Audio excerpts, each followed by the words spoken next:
Start करूं?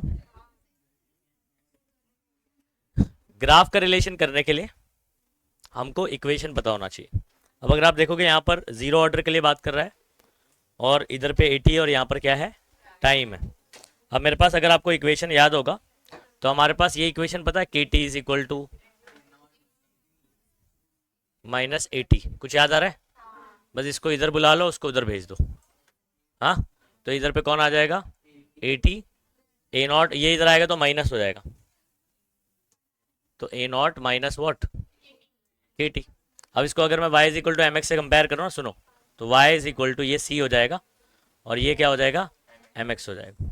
आपका slope यहाँ पर k हो जाएगा, नेगेटिव है तो स्लोप नेगेटिव रहेगा। x एक्सिस की जगह पर ये t। ए ध्यान देंगे सही बच्चे, बहुत आसान है, बंद करो सब। ए बस इधर देखो। तो आपका ये ग्राफ शुरू होने वाला है, जो सी की वैल्यू है ना, तो इसका वाई इंटरसेप्ट रहेगा।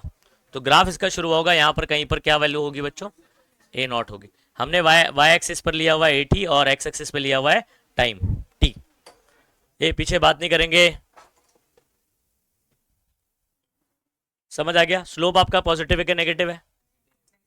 ठीक है, तो माइनस के आपको दिखाई दे रहा है, तो यहाँ पर जो स्लोप है वो ऐसे जा रहा है, मतलब नेगेटिव है, लेकिन ये स्लोप होगा कितना बच्चों, के बराबर होगा। समझ आ रहा है? तो माइनस इसलिए आ रहा है क्योंकि नेगेटिव स्लोप है। चलो खत्म हो गया ग्राफ। अच्छा, इसमें ये याद रखिएगा,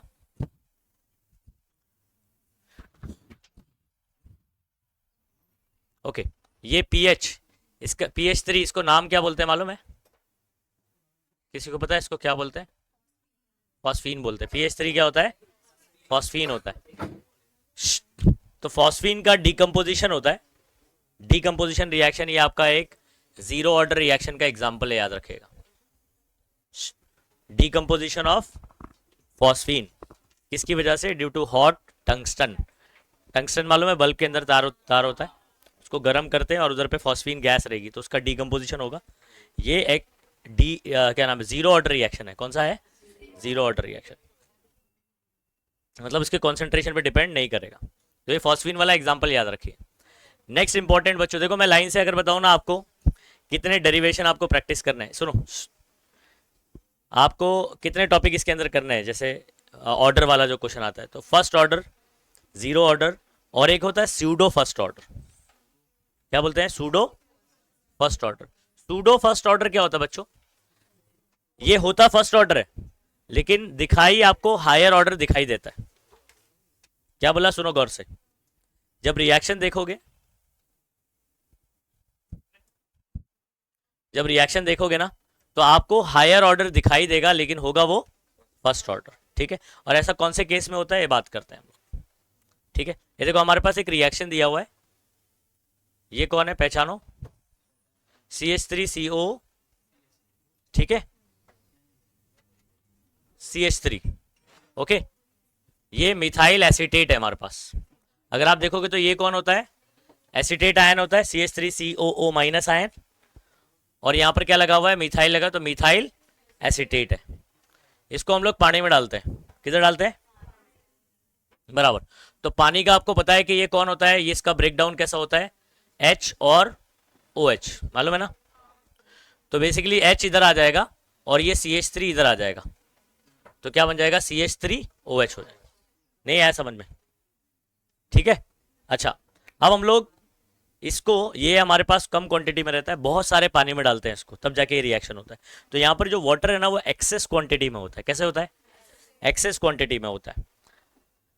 अब आपको दिखाई दे रहा होगा कि दो दो रिएक्टेंट है यहाँ पर। बेसिकली ये जो रिएक्शन है, ये इसके कॉन्सेंट्रेशन में डिपेंड नहीं करेगा।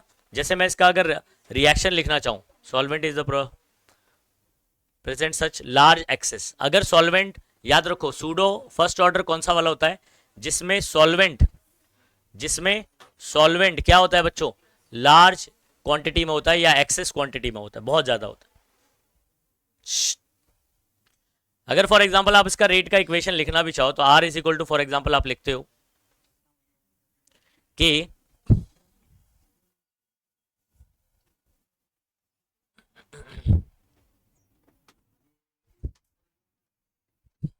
ऐसे लिखते भी हो तो यहां पर जो H2O है ना, इसका कॉन्सेंट्रेशन चेंज नहीं होता है, तो बेसिकली ये क्या है, कांस्टेंट है। तो अगर ये कांस्टेंट है तो प्रोपोर्शनलिटी में चला गया। तो basically this is another constant, H2O का कॉन्सेंट्रेशन एक अनदर, तो कांस्टेंट ये वाला और इनटू ये क्या बनेगा, एक अनदर कांस्टेंट बनेगा, क्योंकि एक्सेस क्वांटिटी में जैसे बहुत ज़्यादा है। मान लो ये वाले मॉलिक्यूल्स मतलब H2O जो है वो मान लो करोड़ों में, उसमें से मान लो 100 ही इस्तेमाल हुआ है इसके साथ में, तो इसमें कोई चेंज नहीं आया, मतलब वो कांस्टेंट है। वैसे तो ऐसे रिएक्शन जिसके अंदर सॉल्वेंट क्या होते हैं, एक्सेस क्वांटिटी में होता है, वो आपका क्या होता है बच्चों, सूडो फर्स्ट ऑर्डर। क्या होता है, सूडो फर्स्ट ऑर्डर। खत्म हो गया, ठीक है। Certain reaction which are expected to be higher order, हम लोग एक्सपेक्ट कर रहे थे कि ये हायर ऑर्डर होगा, एक से ज्यादा होगा, लेकिन follow the first order kinetics. और ये क्या फॉलो करता है, फर्स्ट ऑर्डर। फर्स्ट ऑर्डर पढ़ चुके ना हम लोग, तो फर्स्ट ऑर्डर के ही सारे, इसका जो इक्वेशन भी बनेगा वैसे ही बनेगा, हाफ लाइफ भी इसका वही चलेगा, वो रिलेशन। तो फॉलो कर रहा है फर्स्ट ऑर्डर काइनेटिक, लेकिन दिखाई दे रहा है हायर ऑर्डर, ऐसे को बोलते हैं सूडो फर्स्ट ऑर्डर। ये तो एक्चुअल में क्या होगा, सूडो फर्स्ट ऑर्डर होगा, दिखाई कैसा देगा, हायर ऑर्डर। खत्म। Such reaction are set to be pseudo first order, जिसमें ये वाला एग्जांपल, और इसको एग्जांपल पहचानने का तरीका है कि जो सॉल्वेंट होता है वो क्या होता है, सॉल्वेंट जो है वो एक्सेस क्वांटिटी में होता है, ठीक है।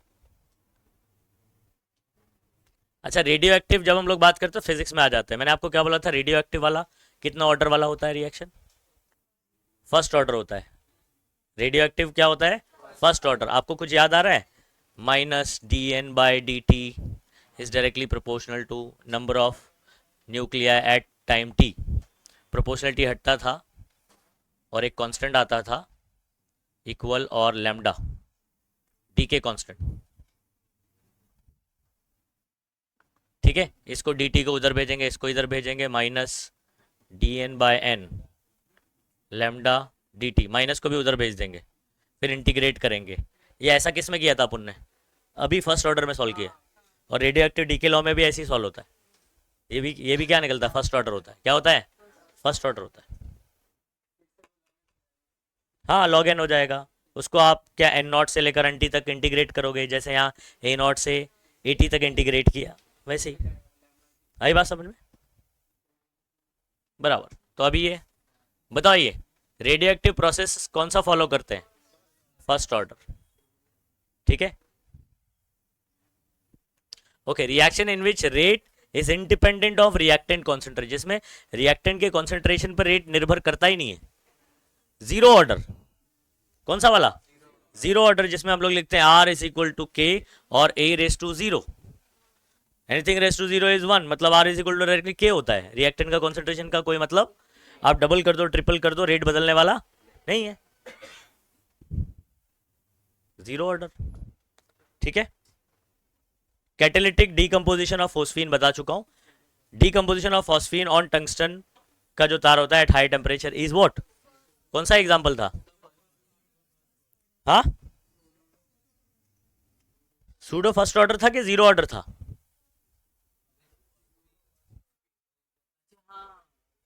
जीरो ऑर्डर में बात किया था अभी, बराबर। ये देखो यहां पर बता दो, ये ऐसे वो वाला था, ये zero order reaction, phosphine zero order, zero, ठीक है। और उसके बाद reaction is an example of pseudo first order. अभी बेसिकली इसमें इसके बारे में आप लोग, ये तो फॉस्फीन वाला तो वाला एग्जांपल था, ठीक है। और N2O5 का जो डीकंपोजिशन था वो आपने कॉम्प्लेक्स में बात किया था, फर्स्ट ऑर्डर में आया था, N2O भी उसमें ही जाएगा। अब ये बचा इन्वर्जन ऑफ केन शुगर।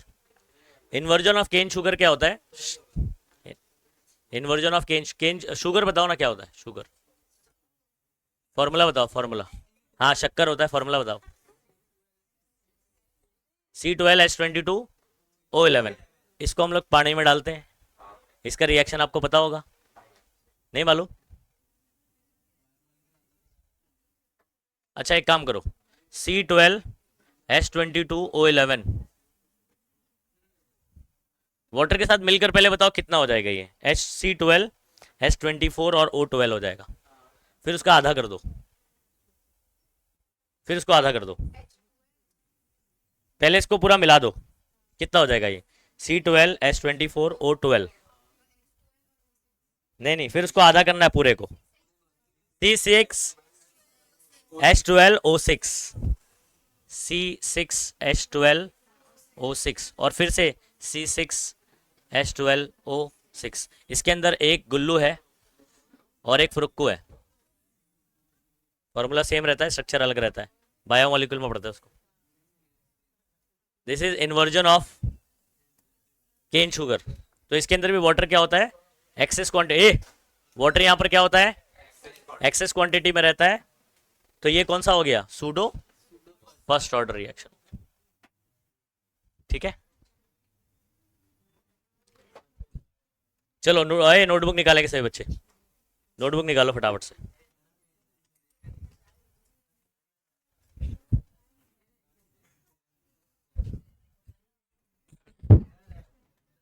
ये हाफ लाइफ फर्स्ट ऑर्डर दिया हुआ है 990 सेकेंड, क्या है जल्दी से बताना, क्वेश्चन पढ़ो। हाफ लाइफ सिंबल क्या होता है, टी हाफ। नोटबुक निकालेंगे सभी बच्चे। इनिशियल कॉन्सेंट्रेशन का क्या सिंबल होता है, initial A not. Initial concentration का सिंबल क्या है, फॉर्मूले में जो आप पढ़े वहां से आपको सिंबल पता करना है कौन सा क्या दिया हुआ है। ये दिया हुआ है रिएक्टेंट का initial concentration A not. What concentration would remain after 35 minute. ये आपको टाइम दे रखा है कि इतने टाइम के बाद कितना कॉन्सेंट्रेशन बचेगा। तो जो टी टाइम पर बचेगा वो होता है 80। आया समझ में। अच्छा, अब हम लोग क्या कर सकते हैं, चलो आ जाओ इसमें पहले डेटा लिख लो, जल्दी से डेटा लिखेंगे।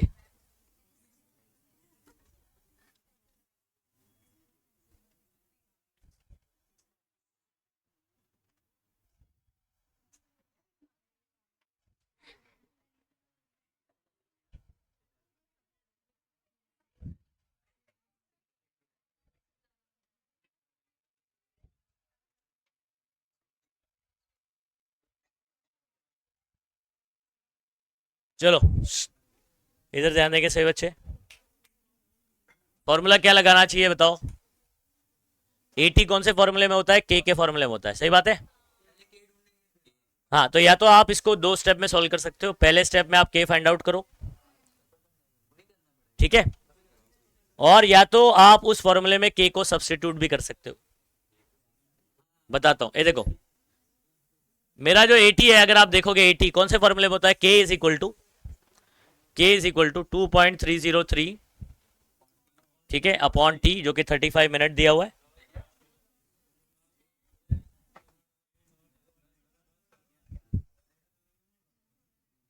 ठीक है, यहां पर के की जगह हम लोग क्या पुट कर सकते हैं मालूम है,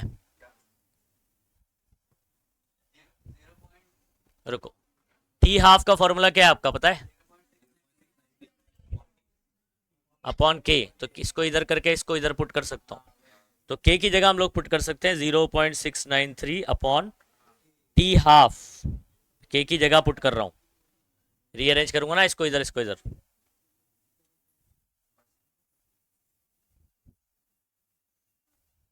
ये हमारे पास अब फॉर्मूला बन चुका है।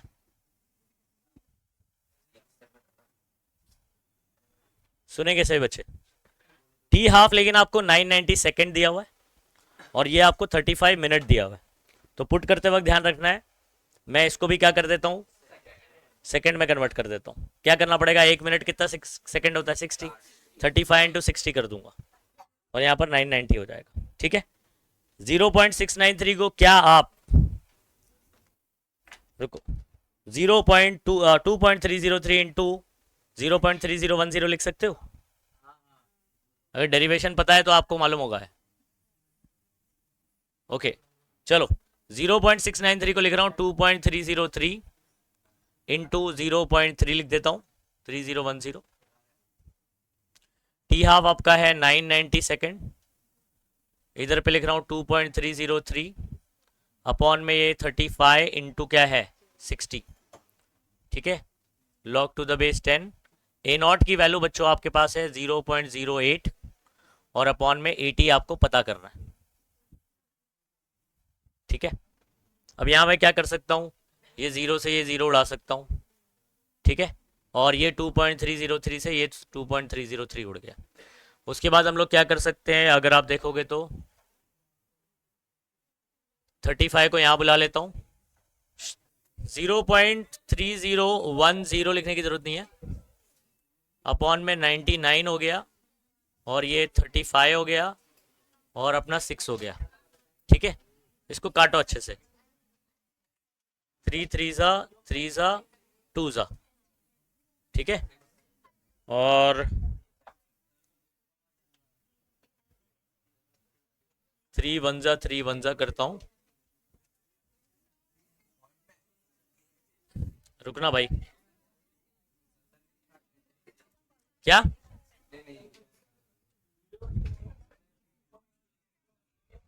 18, ये दोनों मल्टीप्लाई करके बोल रहे हो ना, जैसा पहले किया था।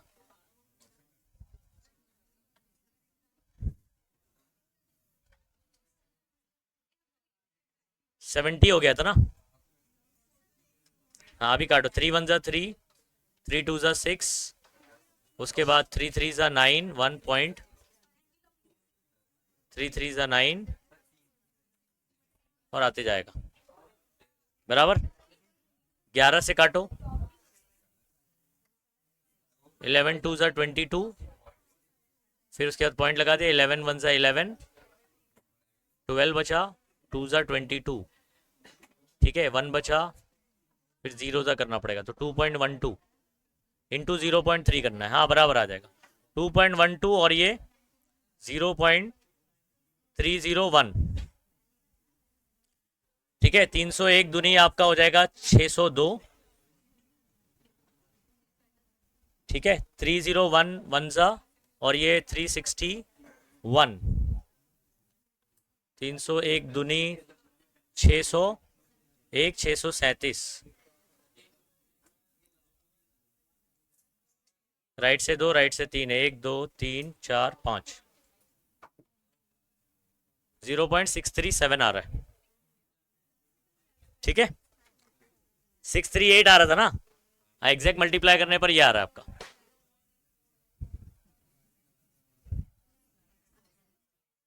ठीक है, एक बार कैलकुलेटर से कर लेता हूँ, 2.303 इंटू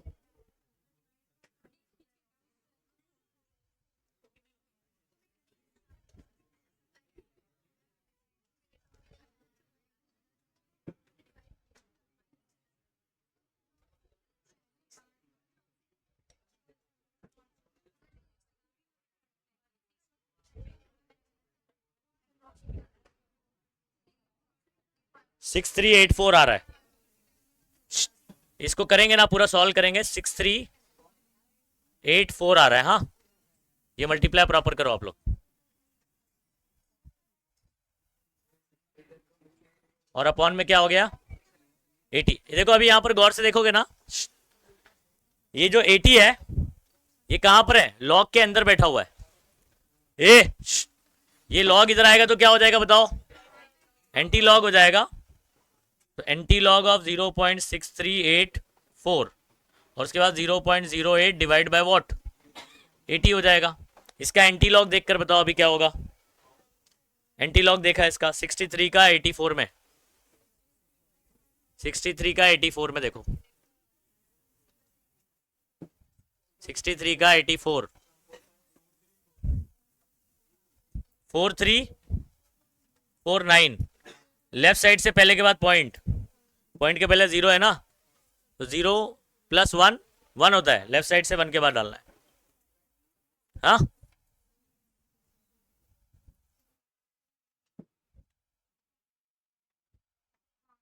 अब करना क्या है, ये 80 इधर, ये इधर,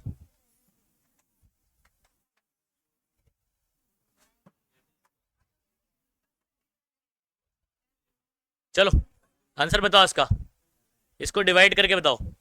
अच्छा, इसको एग्जाम में आपको लॉग से करना पड़ेगा, क्योंकि डिवीजन में डिफिकल्ट नंबर है ना।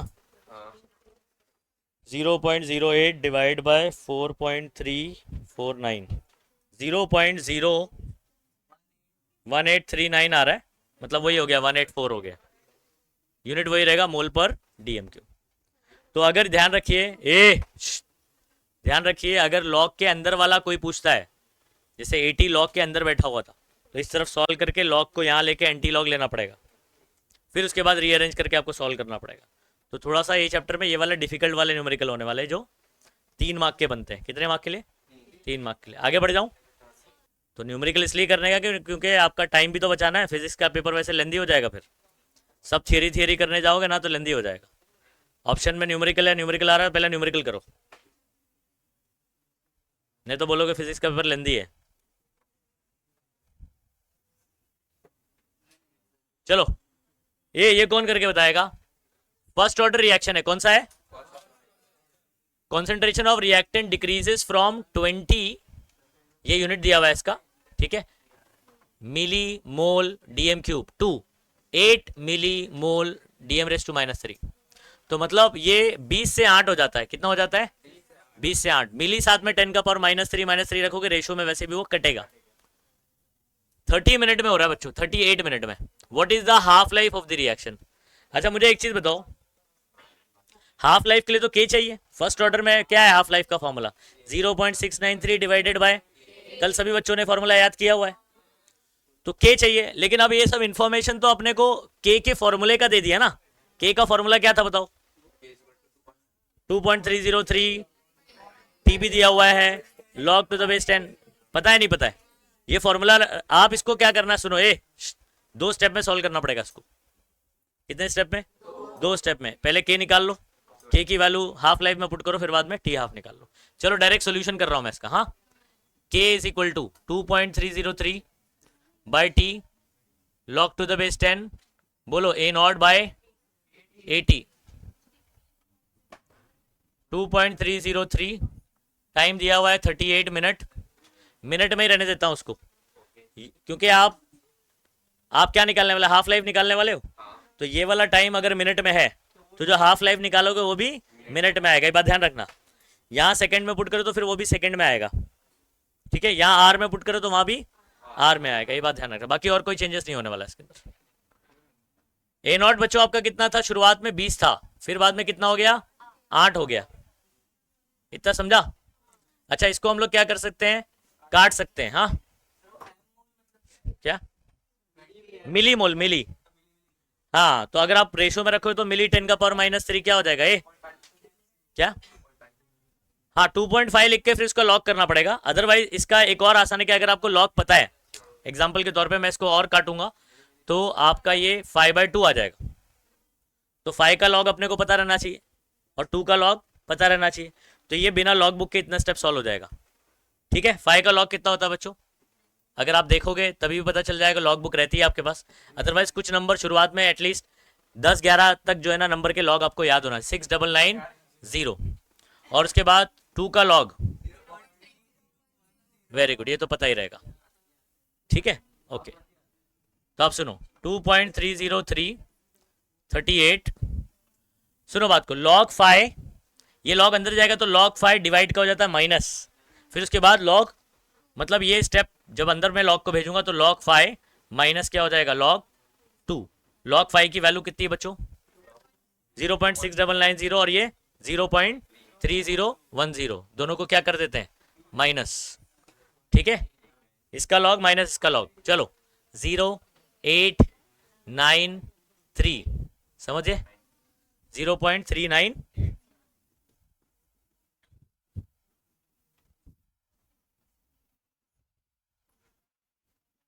आप चाहो तो इसको पूरा सॉल्व नहीं भी करोगे तो भी चल जाएगा, क्योंकि ये मेरा मेन क्वेश्चन नहीं था। हमको क्या पूछा था उसने? Half life. Okay, half life पर आते हैं। हाफ लाइफ का फॉर्मूला हमारे पास क्या है? अपॉन के, 0.693 अपॉन के, ये उठा के रख देते हैं, 2.303, 0.398 और अपॉन ऊपर चला जाएगा 38, बराबर। अब देखो ये वाला नंबर आपको पता है कि ये जो है ना 2 का मल्टीप्लीकेशन होता है, तो ये 0.3010 आ जाएगा इधर से। समझ गए? अब हमारे पास सिर्फ ये समझा कैसे कटा। 0.693 की जगह मैं लिख सकता हूँ 2.303 इंटू, हाँ 0.3010, तो 2.303 कैंसिल हो गया, ये बचा। अब मेरे पास सिर्फ कितना नंबर है बच्चों, ये नंबर है, और इसको आपको क्या करना है। अब ये कॉम्पिटेटिव में होता तो हम लोग अप्रॉक्सीमेटली लेकर सॉल्व कर देते अभी तक, तो समझ में आ रहा है। लेकिन अभी आपको एग्जैक्ट करना है तो ये लॉग से करना पड़ेगा। तो खैर इसका कैलकुलेटर से अभी फिलहाल बता दे रहा हूँ, लेकिन आप इसको लॉग कर लेंगे। इसका लॉग का कैलकुलेशन क्या होगा, इसका लॉग देखेंगे प्लस इसका लॉग देखेंगे माइनस इसका लॉग करेंगे, जो फाइनल आएगा उसका क्या करेंगे, एंटी लॉग देख लेंगे। ठीक है, सिर्फ आंसर मैच कर लेना बच्चों। 0.3010 इंटू 38 डिवाइडेड बाय 0.398, तो आपका बेसिकली आ रहा है बच्चों 28.73। ये आ जाएगा आपका आंसर मिनट में। हाफ लाइफ कितना आ रहा है देखो, 28.7 मिनट। समझ आ रहा है? तो अगर आपको सीधा सीधा हाफ लाइफ पूछ रहा है और के अपने को जरूरत पड़ रही है निकालने की, तो के पूरा सॉल्व मत करो। अगर क्वेश्चन में बोलता है फाइंड के एंड हाफ लाइफ, तो पहले के की पूरी वैल्यू निकालेंगे फिर पुट करके सॉल्व करेंगे। अदरवाइज पूरा सॉल्व मत करना, क्योंकि कैलकुलेशन तो आपको करना ही है एट द एंड। समझ गए ना? करो फटाफट से, जल्दी से।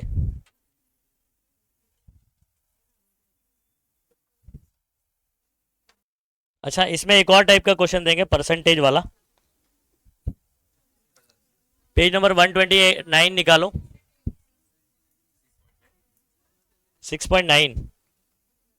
और क्वेश्चन जो है ना थोड़ा सा अलग तरीके का है, एक बार देखो। टेक्स्ट बुक नहीं लाए? अच्छा मुझे बोलो, ये बोलो कि in first order reaction data क्या दिया हुआ है। इन फर्स्ट ऑर्डर रिएक्शन में पढ़ रहा हूं question, 60% of the reactant decomposes in 45 minute, तो टाइम दे दिया 45 मिनट।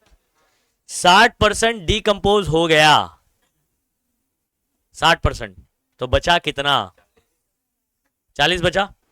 तो शुरुआत में कितना होगा, 100। तो ए नॉट खुद से मान लेना है 100 होगा। और 80 कौन होता है, जो बचा। अगर 60% डीकंपोज हो गया तो बचा कितना, तो 40, तो 80 हो गया आपका 40। नहीं आ रही बात समझ में? तो यहां पर परसेंटेज वाले में देगा तो ऐसे। अच्छा अब इसमें क्या पूछ रहा है, कैलकुलेट हाफ लाइफ। तो मैं आपको क्वेश्चन में डेटा बता देता हूं। टाइम आपको बोला है 45 मिनट, ठीक है। ए नॉट कितना हो जाएगा बताओ, 100। अगर 60% डीकंपोज हो गया तो 80 कितना हो जाएगा, 40 हो जाएगा। ठीक है, और आपको बोला है कि हाफ लाइफ निकालो। पहले क्या करोगे बताओ, वेरी गुड, पहले के निकालेंगे।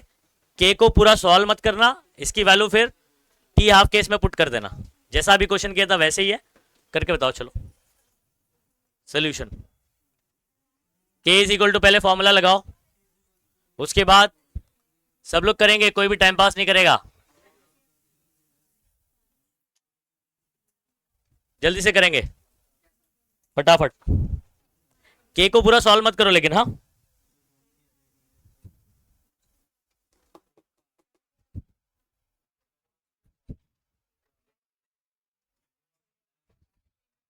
अरे किधर किधर दिमाग, अभी इससे पहले जो क्वेश्चन किया दिमाग लगाओ जरा खुद का।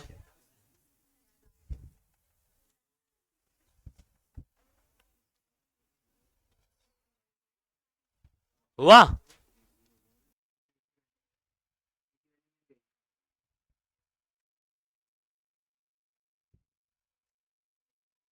कैलकुलेशन के लिए अभी कैलकुलेटर इस्तेमाल कर सकते हो आप लोग, मोबाइल का। लॉग जरूरी नहीं है, हाँ।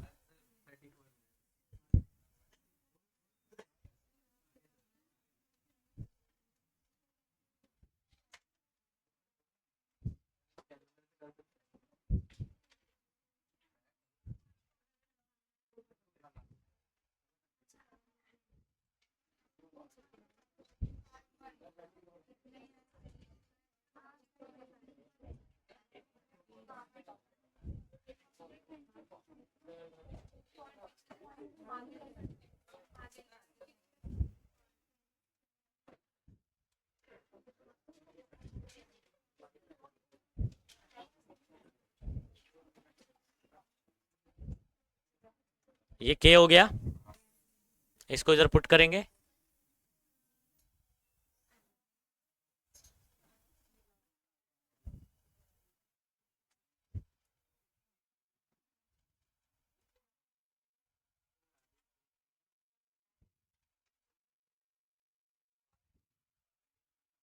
ठीक है। हाँ बस अब इसको मल्टीप्लाई करना और क्या है।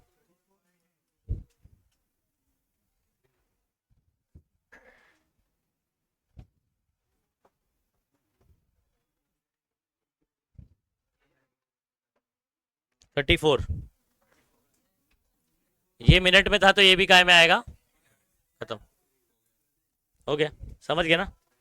अच्छा इसका उल्टा सवाल भी आ सकता है, सिर्फ अपने मुझे हिंट बताओ, सुनो, ये टाइप के क्वेश्चन का एक आपने परसेंटेज वाला देखा, एक वैल्यू वाला देख लिया, अब एक है उल्टा पूछा जाएगा। एग्जाम्पल क्वेश्चन सुनो, जिसके बाद टेक्स्ट बुक है, पेज नंबर 129 पे देख भी सकता है, ट्राई दिस के अंदर दिया हुआ है, half life of first order reaction is, तो आपको दिया हुआ है बच्चों हाफ लाइफ, मतलब अभी पूछ रहा था हाफ लाइफ, अभी हाफ लाइफ दिया है। कैलकुलेट टाइम नीडेड, यानी टाइम पूछ रहा है, तो पहले जो टी दे देता था अब वो टी पूछ रहा है, तो उल्टा क्वेश्चन हो गया कि नहीं। अच्छा इसके लिए क्या बोल रहा है, बात को समझो, और एक चीज, needed for reactant to reduce to 20%, reduce होगा और कितना, मतलब आपको टाइम निकालना है जिसमें ये 100% से घट के 20% हो जाए, रिड्यूस टू 20%। वेरी गुड, तो यहां पर 80 डायरेक्टली कितना हो जाएगा, 20% हो जाएगा। नहीं समझे बात को, क्योंकि रिड्यूस होकर वो 20% बचा, रिड्यूस टू करके बोला वो, तो शुरुआत वाला 100 हो जाएगा और बाद में जो बचा वो कितना हो जाएगा। इससे पहले वाले क्वेश्चन में क्या बोल रहा था, 60% डिकम्पोज हो गया, तो 60% क्या हो गया, रिएक्ट कर गया, तो बचा कितना, तो अपने को ऐसे माइनस करके निकालना पड़ा, लेकिन ये वाले में डायरेक्ट दिया हुआ है, ठीक है। और and the amount of decompose, और कितना अमाउंट डिकम्पोज होगा जरा बताना तो, अगर ए सुनो 80% है ना, अगर 20% बचा है तो डिकम्पोज कितना हुआ, ये तो डायरेक्ट पता चल गया।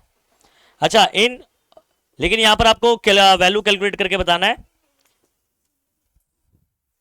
55 सेकंड में, कितने सेकंड में, 55 सेकंड में, तो ये अलग क्वेश्चन सा बन जाएगा यहां पर। पहले मुझे बताओ टी हाफ से आप टी कैसे निकालोगे, कौन बताएगा, हाँ तो फॉर्मूले का यूज करके बताओ क्या करेंगे। टी का फॉर्मूला यहीं से बन जाएगा, टी ये टी इधर के इधर, ठीक है, जिसमें ए नॉट ए टी पता है, के नहीं पता है, तो हाफ लाइफ ये दिया है, तो इसको इधर करूंगा तो पता चलेगा के, फिर वो के की वैल्यू इधर पुट करूंगा तब जाके पता चलेगा टी। नहीं आया, खत्म।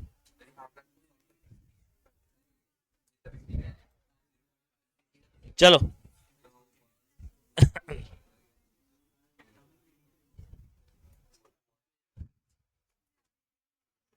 नेक्स्ट, अगला टॉपिक,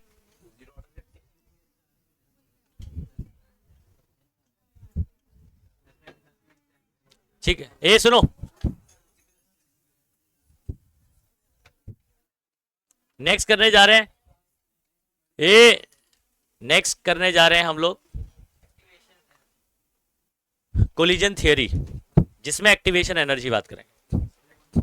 अच्छा अभी कोलिजन थियरी क्या है, किसकी बनी हुई है, कोलिजन थियरी में हम ये बताते हैं कि रिएक्शन जो है ना, रिएक्शन ये किस पे डिपेंड करता है, तो ये दो चीज पे निर्भर करता है, एक तो मॉलिक्यूल के पास कुछ एनर्जी होना चाहिए, और मॉलिक्यूल आपस में टकराते हैं तब जाके कंपाउंड बनता है। कोलिजन थियरी में बेसिकली क्या बताया गया है कि कोई रिएक्टेंट आपस में मिलकर प्रोडक्ट कैसे बनाता है, ठीक है, तो ये आपस में टकराते हैं। कोलिजन मतलब क्या होता है, टकराना होता है, लेकिन कोलिजन की भी दो कंडीशन, मतलब प्रोडक्ट बनेगा इसकी दो कंडीशन है कि जो मॉलिक्यूल टकरा रहे हैं उनके पास कुछ एनर्जी होना चाहिए, मिनिमम अमाउंट ऑफ एनर्जी, ठीक है, जिसको बोलेंगे एक्टिवेशन एनर्जी। क्या बोलेंगे, मतलब अगर इतनी एनर्जी रही तो ही प्रोडक्ट बनेगा, इससे कम रही तो। दूसरी कंडीशन क्या फुलफिल होना चाहिए, सेम डायरेक्शन, मतलब उनका जो ओरिएंटेशन है, डायरेक्शन है, वो क्या होना चाहिए, सही होना चाहिए। एग्जाम्पल के तौर पे यहां पर आपको दिया गया है, जैसे फॉर एग्जाम्पल ए, सी और बी, ये एक मॉलिक्यूल ए है और ये आपका बी सी मॉलिक्यूल है। लेकिन ये प्रोडक्ट कब बनाएगा, जब ए किससे टकराएगा, क्योंकि लाइन वाइज अगर मैं देखूं तो ए बी सी ये सही ओरिएंटेशन होगा। क्या सही ओरिएंटेशन होगा, ए बी और सी, यानी ए जो है वो बी से टकराना चाहिए। अगर ए से सी टकरा रहा है तो ये सही डायरेक्शन में नहीं टकरा रहा है। भले इनके पास कौन सी एनर्जी है, एक्टिवेशन एनर्जी है, मिनिमम अमाउंट ऑफ एनर्जी है प्रोडक्ट बनाने की, लेकिन ये ए जब बी से टकराएगा तो सही ओरिएंटेशन में टकराएगा, ए और बी मिलकर प्रोडक्ट बनाएंगे। सी नहीं, सी से नहीं बनाएगा। तो सही, आप मुझे बताओ ना, एबीसीडी पढ़ा है आपने, तो लाइन से क्या होना चाहिए, ए बी सी ऐसे होना चाहिए। तो ये गलत डायरेक्शन में आ रहा है। ओके, तो अगर सही ओरिएंटेशन में ये नहीं टकरा रहे हैं तो ये टकरा के वापस अलग हो जाएंगे, कोई प्रोडक्ट नहीं बनेगा। ए अकेला अभी भी है और सी भी अभी भी अकेला है, कोई प्रोडक्ट नहीं बना। लेकिन अगर सही डायरेक्शन में देखो, यहां पर ए और ये बी सी, अब छोटा बड़ा मत देखो, उसमें आई बात समझ में, ए बी सी। अब ये अगर ऐसे टकराता है तो हाँ, ए और बी सही डायरेक्शन में टकरा रहे हैं, ठीक है, तो ए और बी प्रोडक्ट बनाते हैं, ये दोनों मिल जाएंगे, इनका ब्रेकअप हो जाएगा। आई बात समझ में, तो बी सी,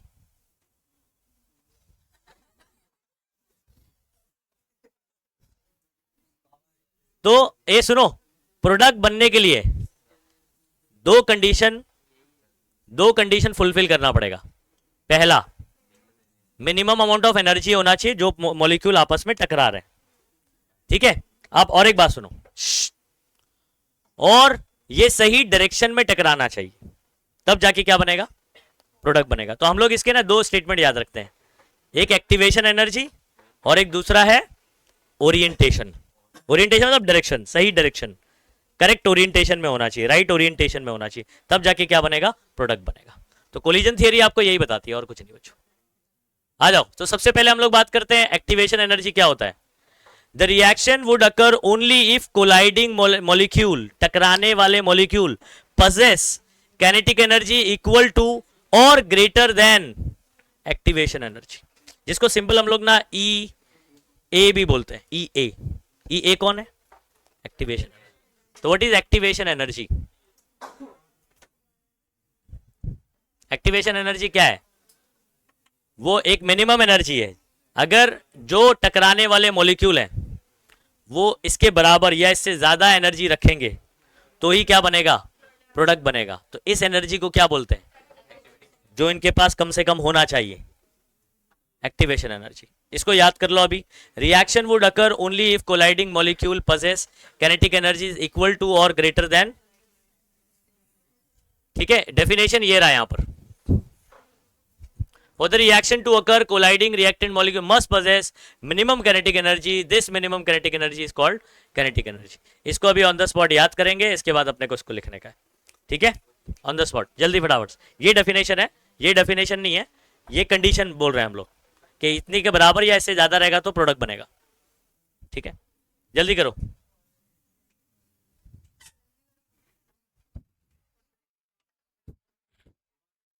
ये ऊपर वाला,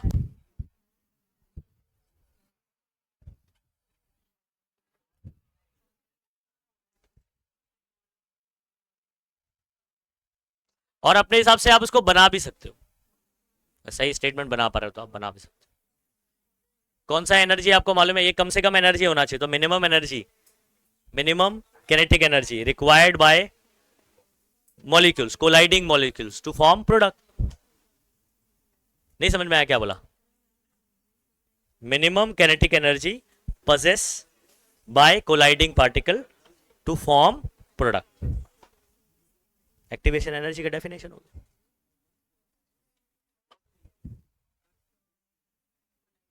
और रिएक्शन कब होगा, जब प्रोडक्ट बनेगा तभी तो बोलेंगे रिएक्शन हुआ, अदरवाइज नहीं होगा।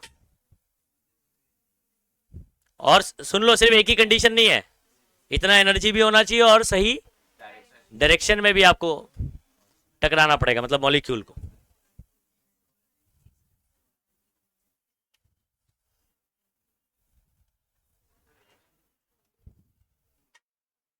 हो गया, याद हुआ, चलो एक बार कोशिश करो इसको बिना देखे लिखने की।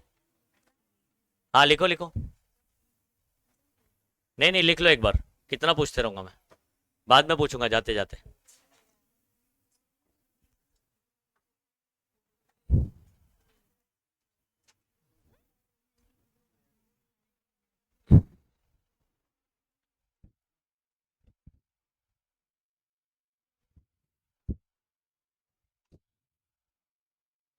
दूसरी कंडीशन क्या है? ओरिएंटेशन।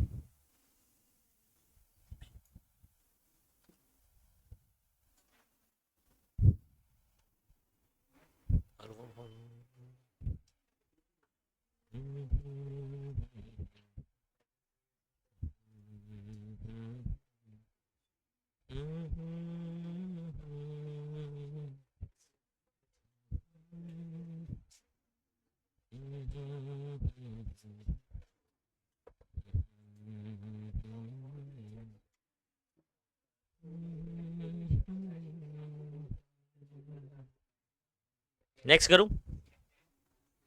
दूसरी कंडीशन क्या है ओरिएंटेशन की? तो सेकंड कंडीशन फुलफिल होगी तभी क्या बनेगा? तो after acquiring activation energy, second condition जो फुलफिल होना चाहिए वो है करेक्ट ओरिएंटेशन, ठीक है, या प्रॉपर ओरिएंटेशन। क्या लिखा है देखो, for the reaction involving molecules और ions reactant must collide with proper orientation, है ना। और ये एग्जांपल आप कर ही सकते हो, आप ए बी सी वाला, ए सी बी आ गया तो प्रोडक्ट नहीं बनेगा, ए बी सी आ गया तो ए बी प्रोडक्ट बना देगा, सी अलग हो जाएगा। ऐसे आई बात समझ में? ए का किसके साथ प्रोडक्ट बनेगा? सही ओरिएंटेशन क्या है? ए बी सी ना, और ए सी बी आ जाए तो नहीं बनेगा। आई बात समझ में? क्या क्या क्या किसका मतलब? कोलिजन का? फिर अभी बता तो रहा हूं, सही डायरेक्शन, सही डायरेक्शन में टकराना चाहिए। ए बी के साथ टकराना चाहिए, सी के साथ टकराएगा तो नहीं, वापस अलग हो जाएंगे दोनों, क्योंकि ये बी के साथ प्रोडक्ट बनाता है, सी के साथ नहीं बनाता है, तो इसलिए बी से टकराना चाहिए। आया समझ में? तो सिर्फ टकराने से भी प्रोडक्ट नहीं बनेगा, सही डायरेक्शन में टकराने से।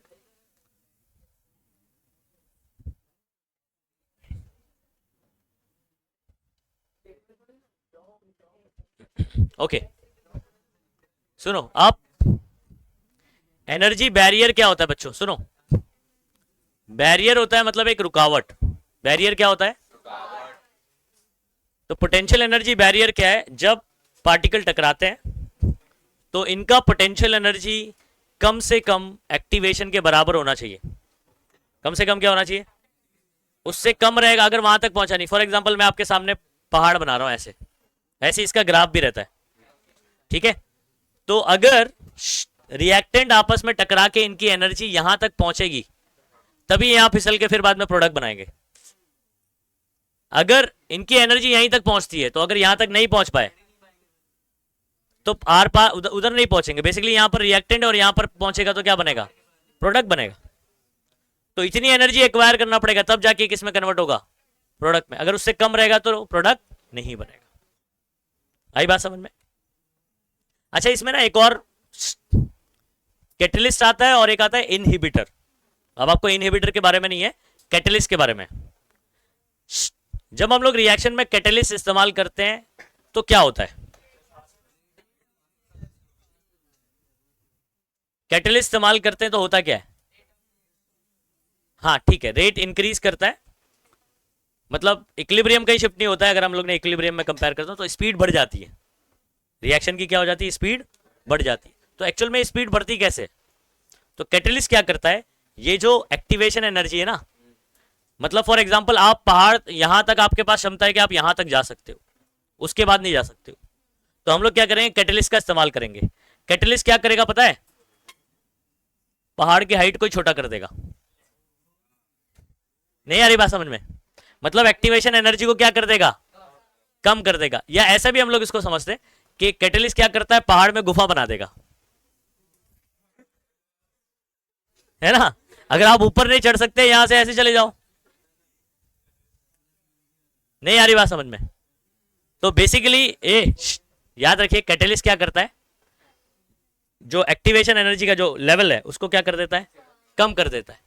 तो अब आपको ज्यादा एनर्जी एक्वायर करने की जरूरत नहीं है प्रोडक्ट बनाने के लिए, इसलिए क्या हो जाता है, रिएक्शन तेज हो जाता है।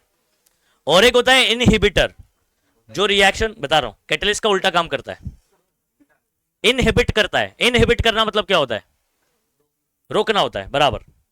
तो अब ये रिएक्शन की स्पीड को कम कर देगा। तो कम कैसे करेगा, आप खुद सोचो, इसका उल्टा क्या करेगा, ये इनहिबिटर क्या करेगा, ये पहाड़ को और ऊंचा कर देगा, मतलब एक्टिवेशन एनर्जी को बढ़ा देता है वो। समझ गए बात को कि नहीं? हाँ। अब यहां जो देख रहे हो ना आप, ये जो लेवल देख रहे हो ना, ये क्या है, एक्टिवेशन एनर्जी है, क्या है ये? तो कैटेलिस्ट इसको कम कर देता है, याद रखिएगा बात को। अब सुनो, टू अटेन कॉन्फ़िगरेशन, अगर आप चाहते हो ए बी सी सही ओरिएंटेशन में ए बी से टकराए, है ना, और प्रोडक्ट बनाए, ठीक है, नीड टू गेन एनर्जी, इसको एनर्जी एक्वायर करना पड़ेगा। वो एनर्जी आएगी कहां से, तो कंजर्वेशन ऑफ एनर्जी बोला है, मालूम है ना आपको। तो एनर्जी आ कहां से, जब पार्टिकल टकराने आ रहा है तो वो मोशन में है, मोशन में तो उसके पास कौन सी एनर्जी है, काइनेटिक एनर्जी है। यही जब टकराएंगे तो काइनेटिक एनर्जी ही इसी में पोटेंशियल एनर्जी के इसके बैरियर के क्या हो जाएगी, या तो उसके बराबर या तो उससे ज्यादा, तब जाके प्रोडक्ट बनेगा। तो कम से कम इतनी एनर्जी चाहिए, पोटेंशियल एनर्जी बैरियर, बैरियर मतलब रुकावट होता है। तो ये वो वाली एनर्जी है जिससे कम रहेगा तो प्रोडक्ट नहीं बनेगा, इससे ज्यादा होना पड़ेगा। तो एनर्जी आई कहां से, जो आएगी कहां से, जो इसके बराबर या इससे ज्यादा हो पाएगी, वो kinetic energy of colliding particle से आएगी। कहां से आएगी, काइनेटिक एनर्जी। जब वो आ रहे हैं मोशन में तो उनके पास काइनेटिक एनर्जी है, वही एनर्जी पोटेंशियल एनर्जी में कन्वर्ट होगी, फिर बाद में प्रोडक्ट बनेगा, और कुछ नहीं बच्चों।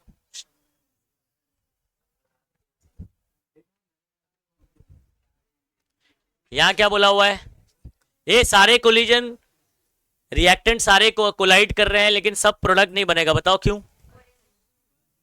अगर मान लो इनके पास एनर्जी भी है तो सही ओरिएंटेशन नहीं होगा, मान लो सही ओरिएंटेशन है तो सही एनर्जी नहीं होगी। जब दोनों फुलफिल होगा तभी तो प्रोडक्ट बनेगा।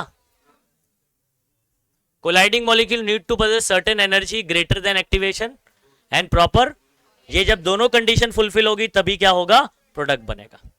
टकरा तो बहुत लोग हैं लेकिन प्रोडक्ट जो है ना कम बनेगा। इधर क्या लिखा है, according to collision theory chemical reaction कैसे होता है, यहाँ 4 ऑप्शन है। Every molecular collision leads to chemical reaction, सारे कोलिजन बोल रहा है कि रिएक्शन करेंगे। Rate is directly proportional to number of effective collision. अब ये इतना सब पॉइंट आपने नहीं पढ़ा ना। और क्या है, colliding molecule need to possess certain energy which is lower than activation. Rate of reaction does not depend on number of collision, effective पर डिपेंड करता है। इफेक्टिव कोलिजन कौन से है बताओ, जो 2 फुलफिल करेंगे। समझ आ रहा है? हाँ, जिसमें एक्टिवेशन एनर्जी रहेगी या उससे ज्यादा रहेगी, एनर्जी जो एक्टिवेशन के बराबर या उससे ज्यादा रहेगी और सही ओरिएंटेशन में टकराएंगे, वो कोलिजन को इफेक्टिव कोलिजन बोलते हैं। क्या बोलते हैं? तो रेट उसके डायरेक्टली प्रोपोर्शनल होता है।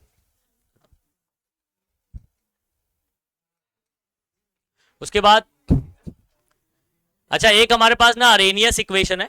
क्या इक्वेशन है? अरेनियस। अभी अरेनियस एसिड बेस आप लोग ने पढ़ा है ना, बराबर, वही अरेनियस है। लेकिन उन्होंने क्या बताया था मालूम है, fraction of successful collision. Fraction मतलब पोर्शन या वो रेशो जो इफेक्टिव कोलिजन कर रहे हैं। अब मान लो आपके पास करोड़ों मॉलिक्यूल है, नहीं आ रही बात समझ में?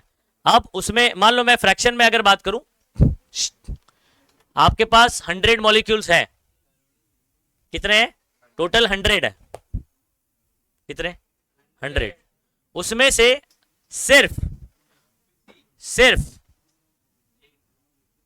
मैं बोलता हूं 1/4 ही टकरा रहा है, तो ये फ्रैक्शन हो गया। तो कितना हो गया? 25%। 25 मतलब 100 में से 25, तो उतने ही टकरा रहे हैं।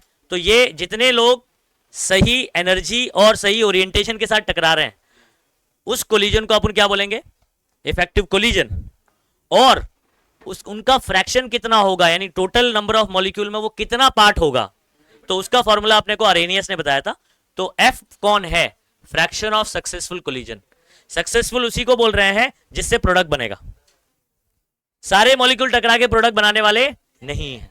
तो इसका फॉर्मूला क्या है? तो याद रखिए, फ्रैक्शन ऑफ, डायरेक्ट डेरिवेशन वगैरह नहीं है कुछ, fraction of successful collision is equal to e raise to, again आ गई आरती,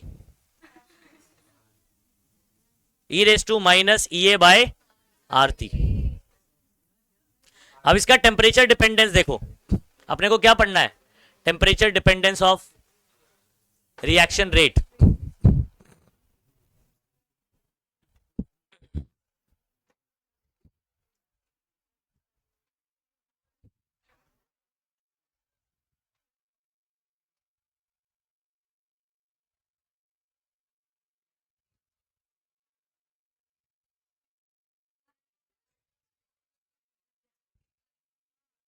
ये इधर देखो,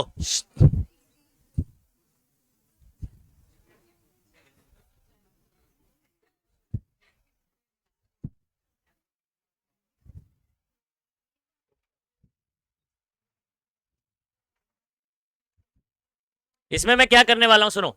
हम लोग एक टेम्परेचर डिपेंडेंस चेक कर रहे हैं ना, टेम्परेचर डिपेंडेंस।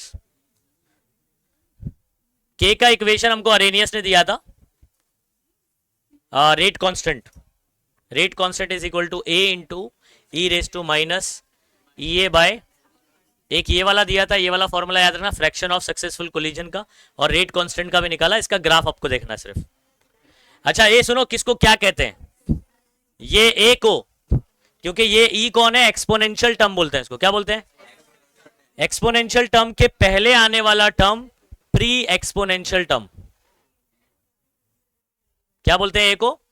एक्सपोनेंशियल के पहले आने वाला। टेक्स्ट बुक में लिखा है, यहां कहीं नहीं लिखा हुआ, ठीक है? इधर लिखा है क्या? नहीं लिखा है, टेक्स्ट बुक में लिखा है प्री एक्सपोनेंशियल फैक्टर। तो ये ए कौन है?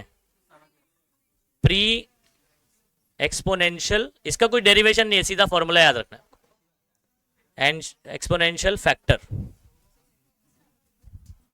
अच्छा अब सुनो, इसको थोड़ा सा मॉडिफाई करता हूं तो ग्राफ समझ में आएगा। बच्चों अगर मैं ये ए को इधर भेज देता हूं,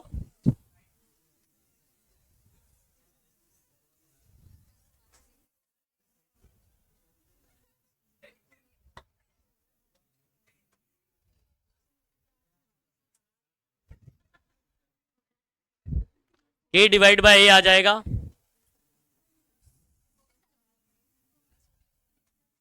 ये इधर ना दोनों तरफ लॉग ले लो, लॉग। तो लॉग लिया तो क्या होगा बताओ? लॉग ई, ये आ जाएगा।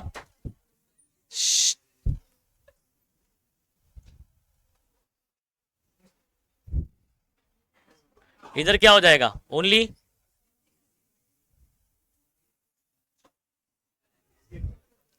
ये इधर देखो,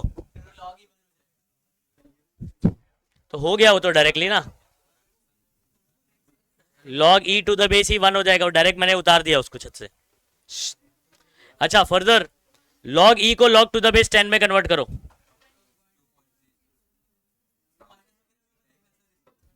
क्या?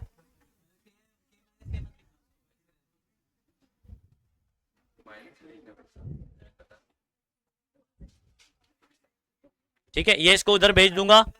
अच्छा मुझे बताओ, लॉग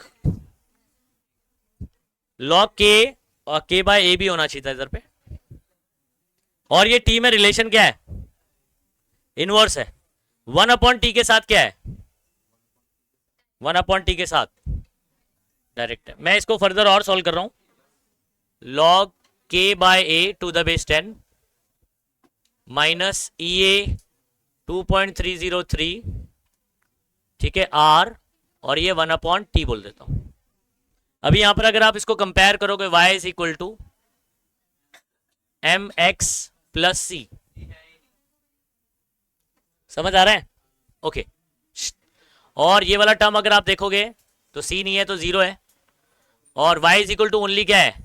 एम एक्स है। x कितना ले रहा हूं मैं? 1 अपॉन टी, इधर पे 1 अपॉन टी आ गया। क्या आ गया? 1 अपॉन टी। m जो स्लोप है वो आपका क्या है? नेगेटिव है, ऐसे जाएगा। तो बेसिकली ये हम लोग ये बेसिकली अगर ओरिजिन से ऐसे बनाएंगे तो ये फोर्थ क्वाड्रेंट में बनेगा, ऐसे हो गया ग्राफ। तो इक्वेशन बनेगा तो ये ग्राफ समझ में आएगा आपको, ठीक है। ये देखो यहां पर, अच्छा इन्होंने क्या किया, उसको सी ले लिया, ओके ठीक है। काम करता हूं, मैंने लॉग के बाय ए रखा था ना इधर पे, अगर ओनली लॉग के रखते हैं तो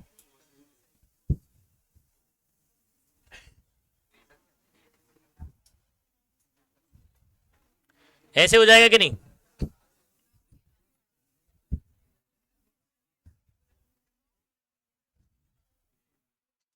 ये उधर जाएगा तो प्लस सी, तो सी भी मिल गया अपने को। ये इधर सुनो, अगर मैं ये के को अलग करता हूं तो ये इधर आ जाएगा माइनस वाला टर्म प्लस, फिर ये आपका फिर वाई इंटरसेप्ट हो जाएगा। तो यहां पर आपका फर्स्ट, हाँ ओरिजिन से नहीं, फिर यहां से ऐसे बनेगा ग्राफ, और ये वाली वैल्यू आपकी log a to the base 10 होगा, समझ गए? हाँ log a to the base 10 जो है ना, ये आपका y इंटरसेप्ट रहेगा, खत्म। हाँ तो इधर हो गया log k to the base 10, इधर हो गया 1/t, और ये यहां से शुरू होकर ऐसे जाएगा, खत्म, बन गया, ठीक है। Next,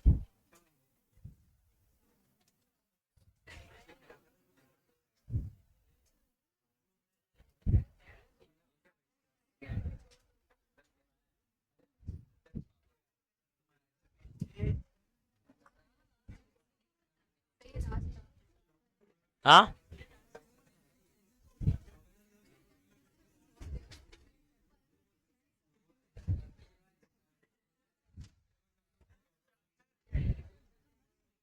okay, fraction versus kinetic energy है, fraction of molecule given kinetic energy. ये इधर समझा रहा हूं, सुनो अभी एक ग्राफ है,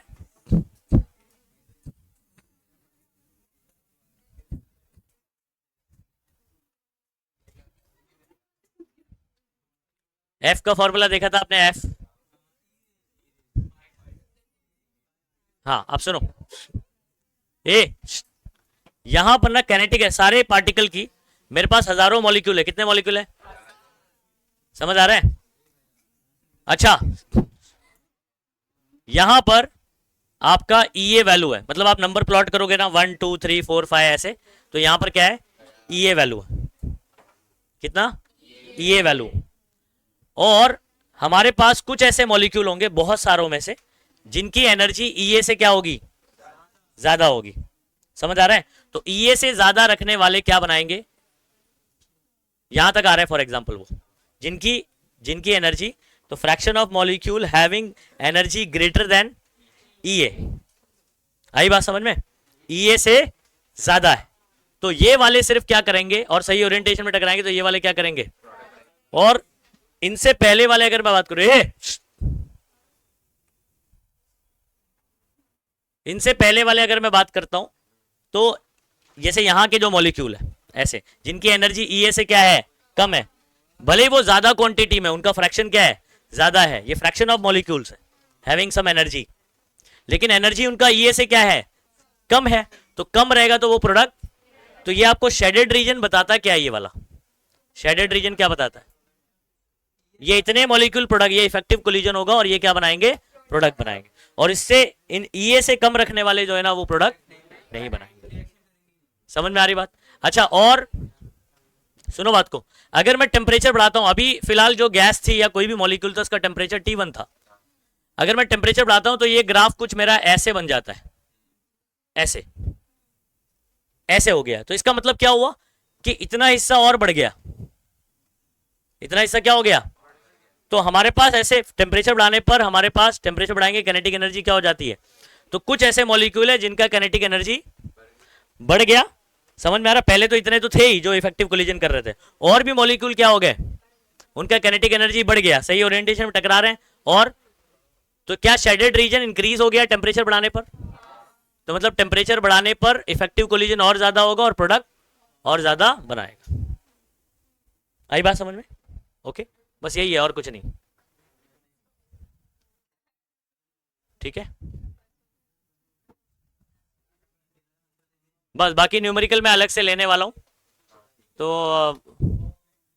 इफेक्ट ऑफ कैटलिस्ट बताया था। Catalyst, it is a substance added to the reactant that increases the rate of without itself being consumed in the reaction। खुद रिएक्शन में कंज्यूम नहीं होगा। और एक्चुअल में करता क्या मैंने बताया, जैसे एक एग्जांपल MnO2 है, MnO2 एक्टिवेशन एनर्जी को कम कर देता है, बराबर। ये कौन बताएगा इसका आंसर? रेट कांस्टेंट भी इंक्रीज होता है। ये सब चीज अपन अलग से बात करेंगे बाद में। चलो, चैप्टर आपका खत्म हो गया है। चैप्टर आपका खत्म हो गया है। नेक्स्ट चैप्टर आपको कौन सा पढ़ाना है केमिस्ट्री में?